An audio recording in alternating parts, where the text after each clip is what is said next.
दोस्तों, मेरा नाम है कुमकुम बिनवाल।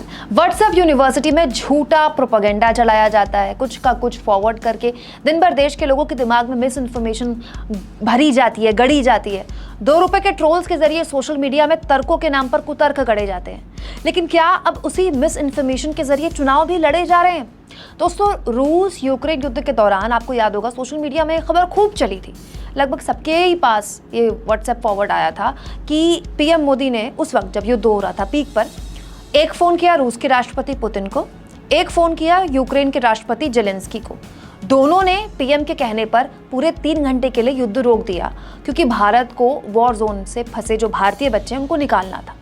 बार बार सोशल मीडिया में ये कहा जाता है कि देखिए पीएम मोदी के कहने पर वो 2 नेता युद्ध रोक गए जो किसी की नहीं सुन रहे थे। और मोदी जी के पूर्व मंत्री रविशंकर प्रसाद जैसे लोगों ने बकायदा पब्लिक प्लेटफॉर्म पर भी ये बात कही, जबकि सब जानते हैं कि सच क्या है।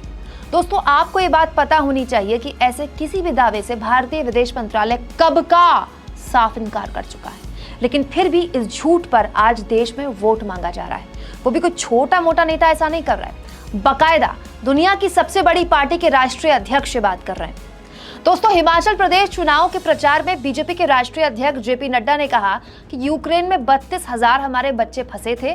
प्रधानमंत्री मोदी ने पुतिन को फोन किया, जेलेंस्की को फोन किया और युद्ध रुकवाया।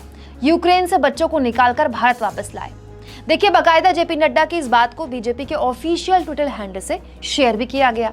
यानी भारतीय विदेश मंत्रालय हंसते हुए जिस खबर को सिरे से नकार चुका है, बीजेपी के राष्ट्रीय अध्यक्ष उसके नाम पर खुल्लम खुल्ला वोट मांग रहे हैं। और ये कोई महीने 2 महीने पुरानी बात नहीं है, कल ही ये सब कुछ हुआ है। सुनिए भारतीय विदेश मंत्रालय ने महीनों पहले कैसे इस खबर का खंडन किया था। Extrapolating that to say that somebody is holding a bombing or that this is something we are coordinating, that I think is absolutely inaccurate. I don't think if I could be more facetious, then it will extrapolate itself. So we would then order a resumption of bombing. I think that's really getting a bit much ahead of ourselves.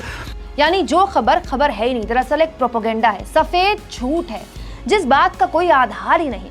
BJP के राष्ट्रीय अध्यक्ष ने चुनाव से 5 दिन पहले उसके नाम पर लोगों से वोट मांगे।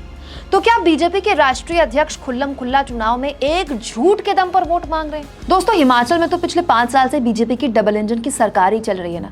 खुद जेपी नड्डा हिमाचल से आते हैं। क्या बीजेपी के पास हिमाचल के लोगों को बताने के लिए कोई उपलब्धि नहीं है कि वो एक झूठे दावे का, जिसका खंडन खुद भारत सरकार का विदेश मंत्रालय कर चुका है, उसके जरिए लोगों को प्रभावित किया जा रहा है?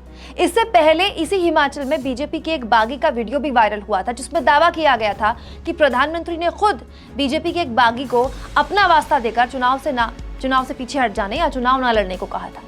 आप बीजेपी के राष्ट्रीय अध्यक्ष के खुल्लम खुल्ला झूठ बोलने और उस पर वोट मांगने को क्या गलत मानते हैं? कमेंट बॉक्स पर अपनी राय जरूर दें। और दोस्तों, हमारे फ्री जर्नलिज्म को इस वक्त सबसे ज्यादा आपके सपोर्ट की जरूरत है। जितना हो सके उतना थैंक्स के ऑप्शन का इस्तेमाल कीजिए।